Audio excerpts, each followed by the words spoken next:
नमस्कार दोस्तों, मैं एजुकेशन ज्ञान चैनल में आपका फिर से स्वागत है। आज मैं दशमलव का जोड़ आपको बताऊंगा। तो दशमलव का जोड़ ये है, जैसे 3.021 प्लस 2.32 प्लस 0.52 और प्लस 3। तो हमेशा याद रखना, जो भी नंबर है और दशमलव के बाद वाले जो नंबर हैं वो 3.21, 2.32, 0.52 ऐसे नहीं पढ़ते हैं। पॉइंट के बाद जो नंबर होते हैं वो अकेला अकेला पढ़ते हैं, एक एक पढ़ते हैं, यही नियम है। तो 3.021 प्लस 2.32 ना पढ़ के 32 ना पढ़ के 0.32 पढ़ते हैं। 2.32 प्लस 0.52 प्लस 3। तो हमेशा याद रखें कि इस तरह के क्वेश्चन बच्चे हमेशा कंफ्यूज हो जाते हैं, और जिनको नहीं पता है उन्हें भी उनको जोड़ने में दिक्कत आती है। हालांकि क्या है कि आजकल लोग कैलकुलेटर पे सारे काम कर लेते हैं, लेकिन जिन बच्चों को एग्ज़ाम देना होता है, एग्ज़ाम में बैठते हैं, तो उनको भी जानना ये ज़रूरी है। तो मैं ये बोल रहा था कि जब भी हम इसे जोड़ें तो पॉइंट हमेशा जो है सभी नंबरों के एक सीध में होनी चाहिए, आगे पीछे नहीं होना चाहिए, सब एक दूसरे के ऊपर नीचे होनी चाहिए। और उसके दाएं और बाएं वाले नंबर जो भी हैं उसको उस क्रम में लिख देना चाहिए। तो जैसे कि 3, मैंने पहले 3 लिखा है, तो 3 में मैं एक दशमलव बिठाकर उस पर कितने सारे जीरो डाल दें तो उसके मान में कोई फ़र्क नहीं पड़ता है। जैसे 1 है और 1 में मैं कितने सारे जीरो अगर डाल दूं तो वो 1 ही होगा, उसके मान में कोई फ़र्क नहीं पड़ता है। लेकिन जब हम इसे दशमलव का जोड़ बनाएंगे तो हम दशमलव में अधिकतम नंबर कितने हैं, 1 2 3, 1 2 1 2, तो अधिकतम नंबर जो है 3 है। तो पॉइंट डालकर अधिकतम जीरो बिठा दे, मतलब वो अधिकतम नंबर 3 है तो 3 जीरो बिठा दे, लेकिन उसके मान में कोई फ़र्क नहीं होगा, लेकिन आपको जोड़ने में आसानी होगी। चलिए, मैंने ये लिख दिया, ठीक है। चाहे तो आप यही लिख सकते हैं, ऐसा कोई बात नहीं है, पहले ये भी लिख सकते हैं आप, तो कोई बात नहीं है। चाहे तो मैं तो खैर ये लिख दिया था, फिर मैं ये लिखा हूँ, फिर ये लिखा, जो भी नंबर है पॉइंट हमेशा क्या एक सीध में होगी। अब इसके क्या है कि बाईं ओर जो है वो 3 है, बाईं ओर 3 है, दाईं ओर क्या है नंबर 021 है, तो दाईं ओर 021 लिख दिए। फिर अब ये नंबर उतार दिए, पॉइंट से पहले जो नंबर है वो 2 है और पॉइंट के बाद है 32, तो पॉइंट के बाद 32 लिख दिए। और अब ये इसमें कोई जीरो नहीं है, लेकिन मैंने जीरो डाल दिया है, तो इसके मान में कोई फ़र्क नहीं है। जीरो इसलिए डाल दिया है कि ताकि सभी नंबर एक जैसे दिखें, आप नहीं डालोगे तो भी चलेगा, ठीक है। अब ये पॉइंट से पहले जीरो है तो पॉइंट से पहले जीरो लिख दिए, लेकिन पॉइंट हमेशा एक सीध में आनी चाहिए, ऊपर या नीचे आनी चाहिए। पॉइंट के बाद वाले जो नंबर है 52 है, 52 है। अब इसमें जीरो नहीं है, लेकिन मैंने जीरो डाल दिया क्योंकि सभी नंबर एक जैसे दिखने चाहिए। अब जोड़ दिया मैंने, 1 हो गया, 2 2 4, 4 2 6 और 5 3 8 और 3 3 6, 6 2 8। तो इस प्रकार से बनाएंगे। तो आशा करता हूँ कि दशमलव का जोड़ आपको समझ में आ गया होगा। अगर ये समझ में नहीं आता है तो हमें कमेंट करें, मैं फिर से बनाऊंगा। अब इसी तरह का क्या है कि हम दूसरे प्रकार का जोड़ देखते हैं। अब ये इस जोड़ को देखें, मैंने लिख दिया 832.32 पहले लिख दिया, और ये दूसरे नंबर पे लिखूंगा तो ये लिख दिया, ठीक है। अब ये क्या है, पॉइंट के बाद जो है 3 नंबर है और ये 2 नंबर है, तो मैंने 3 नंबर करने के लिए एक जीरो डाल दिया, तो उससे फ़र्क नहीं पड़ता है। तो देखो, अब देखना है क्या है कि 832 है, अब पॉइंट से पहले जो नंबर है 8 है, फिर 4 है, तो 4 लिख दिया, ये मतलब कि इसके बाजू में बाईं ओर जो नंबर है वो लिख दिया। लेकिन पॉइंट हमें क्या हमेशा क्या है, एक सीध में होनी चाहिए, मतलब ऊपर नीचे होनी चाहिए, और बाईं नंबर वाले नंबर को बाईं तरफ लिखना चाहिए और दाईं नंबर वाले को दाईं तरफ लिखनी चाहिए। तो आप जब तक ये पॉइंट, ये दशमलव वाले जोड़ को या घटाव को एक क्रम में नहीं सजाओगे तो ये जोड़ घटाव आप गलत बना दोगे, नहीं बना पाओगे। तो फिर है पॉइंट के बाद वाले नंबर 232, और ये दोनों नंबर के जो दशमलव है वो एक सीध में है, और इसके बाईं तरफ के सारे नंबर लिख देंगे और इसके दाईं तरफ के सारे नंबर लिख देंगे। फिर इस पॉइंट को एक सीध में लिख के इसके बाईं तरफ के सारे नंबर लिखेंगे और दाईं तरफ के सारे नंबर लिखेंगे। अगर किसी पॉइंट के बाद किसी के नंबर बड़े हो रहे हैं और किसी के नंबर छोटे हो रहे हैं तो उसके ऊपर 0 आप लगा सकते हो, ताकि सभी नंबर एक जैसे दिखें और आपको बनाने में। अब मैं यहाँ भी 0 लगा सकता हूँ तो इससे कोई फ़र्क नहीं पड़ता, लेकिन बीच में दो नंबरों के बीच में हम 0 नहीं लगा सकते हैं। लेकिन यहाँ पे तो कोई नंबर नहीं है, 0 लगा सकते हैं, तो इससे कोई फ़र्क नहीं पड़ता है। तो देख लें, 2 हो गए, 2 3 5 हो गए, 2 3 5 हो गए, 8 2 10 के 0 बाकी 1, 4 3 7 1 8, और ये 8 हो गए। तो आशा करता हूँ कि आप इस दशमलव के जोड़ के कॉन्सेप्ट को समझ गए होंगे। अब आगे देखते हैं। अब क्या है, दशमलव का घटाव है। तो आपने दशमलव का जोड़ जैसे बनाया, दशमलव का घटाव भी वैसे ही बनाओगे। आप वही करोगे कि दशमलव का जो स्थान है वो सभी नंबरों के ऊपर नीचे ही होना चाहिए और एक सीध में होनी चाहिए।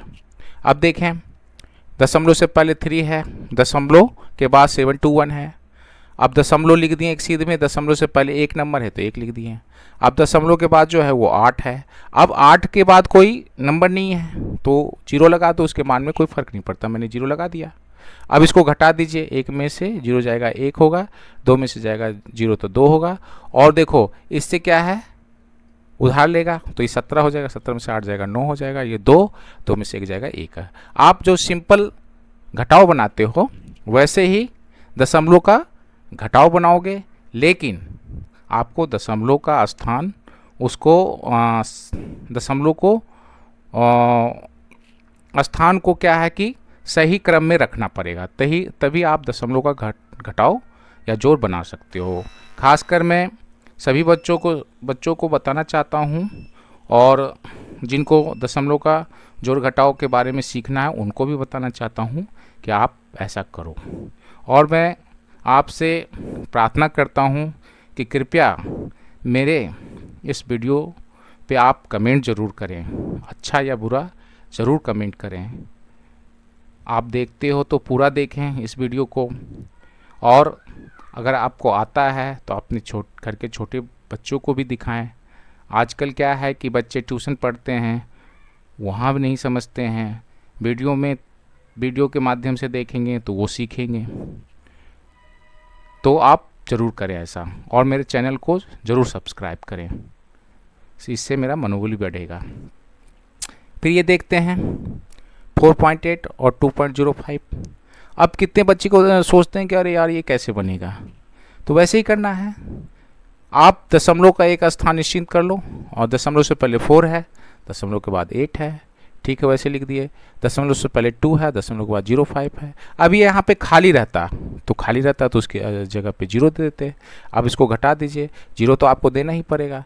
0 इसलिए देना पड़ेगा कि आप घटाओगे तो किस नंबर से घटाओगे, तो यहाँ पे जहाँ नंबर कम पड़ रहे हैं 0.8 के बाद कोई नंबर नहीं है तो वहाँ 0 आप बिठा दीजिए।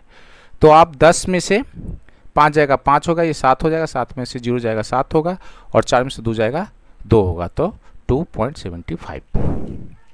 ठीक है, अब आगे देखते हैं। अब दशमलव का गुना है, तो आप दशमलव का गुना वैसे बनाओ जैसे आप सिंपल गुना बनाते हो। दशमलव का गुना वैसे बनाओ जैसे आप सिंपल गुना बनाते हो। अब जब गुना आपने सिंपल तरीके से कर लिया तो अब आपको दशमलव को ध्यान में रखना है। दशमलव को क्या ध्यान में रखना है कि इस सारे नंबरों में एक नंबर के बाद दशमलव है, तो फिर आपके जो गुणनफल आएंगे उसमें एक नंबर के बाद पीछे से बाईं ओर से 1 नंबर के बाद आपको दशमलव बिठा देना है। ये हो गया आपके 2 तिहाई 6, 2 दूनी 4। ठीक है, फिर वही बात है इसमें कि गुना आप बना रहे हो तो आप सिंपल तरीके से जैसे गुना बनाते हो वैसे बना लो। आपने गुना बना लिया, 4 तिहाई 12 के 2 बाकी 1, 4 दूनी 8, 1 9, 3 तिहाई 9 और 3 दूनी 6, 1 7, 3 तिहाई 9 और 3 दूनी 6, 7 नहीं होगा तो हो गया। अब इसको जोड़ देते 2, 9 दूनी 18 के 8 बाकी 1 और 6।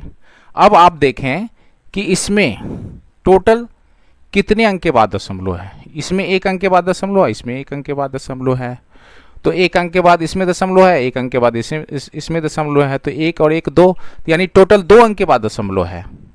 तो आप गुणनफल में दाईं तरफ से पीछे से 2 अंक के बाद आप दशमलव गुणनफल में आप डाल दें, फिर यही बन गया आपका। तो दशमलव का आपने गुना जोड़ सीख लिया है, दशमलव का आपने घटाव सीख लिया, दशमलव का आपने जोड़ सीख लिया। अब दशमलव का भाग पे आते हैं। अब दशमलव का भाग देखिए 4.8 डिवाइडेड बाई 12। तो आप जैसे सिंपल भाग करते हो वैसे ही सिंपल भाग करें आप।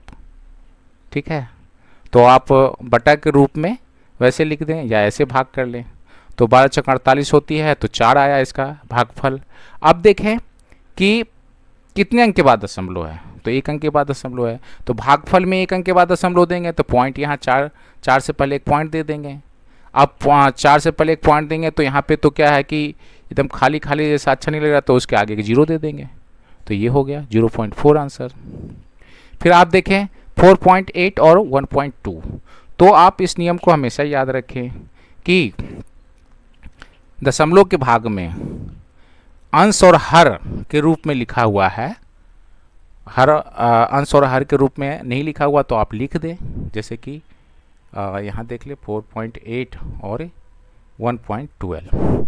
तो ये हमेशा याद रखें कि अगर अंश का दशमलव का स्थान और हर के दशमलव का स्थान यदि बराबर हो तो वो दशमलव को हटा देते हैं, बराबर हो तो दशमलव हटा देते हो और फिर वो बिना दशमलव का हो जाता है। यानी कि 48/12 मैंने हटा दिया और 12 चक 48, तो भागफल 12 चक 48 हो गया। तो दशमलव का भाग भी आपने सीख लिया। एक हम यहाँ देखते हैं दशमलव भिन्न को साधारण भिन्न में बदलें। तो ये आप देखें यहाँ पर कि ये नियम ध्यान रखना आपको 0.008 और इसको बटा 1 करेंगे तो उसके मान में कोई फर्क नहीं पड़ता। किसी भी संख्या को 1 से भाग देते तो उतना ही आता है। अब देखें कि कितने अंक के बाद दशमलव है, 1 1 2 3, 3 अंक के बाद दशमलव है। तो इस दशमलव को खत्म करेंगे, इस दशमलव को काट देंगे और यहाँ पे 3 0 दे देंगे। क्यों देंगे 3 0? 3 0 इसलिए देंगे कि 3 अंक के बाद दशमलव थे। तो क्या है कि 3 अंक के बाद दशमलव को खत्म करने के लिए नीचे में 3 0 देंगे। तो ये क्या हो जाएगा 8/1000। ठीक है, तो आप इसको काट सकते हो। 4 दूनी 8, 2 बचेगा, 4 5 20। ठीक है, और ये 4 दूनी 8 हो जाएगा। फिर तुक्का 2, तुक्का 2 दूनी 4, 2 5 10, तो 1/125। तो ये हो जाता है।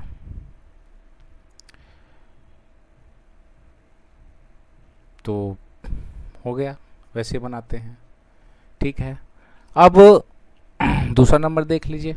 दूसरा नंबर क्या है 3 तो ये क्या है साधारण भिन्न हो गया। अब 3.53 हो गया, तो वैसे ही कर दें, 1 दे दीजिए, 2 अंक के बाद दशमलव, इसको ख़त्म करके 2 0 दे दीजिए। तो 353/100, ये डिवाइड पूरा नहीं होगा, ये हो गया।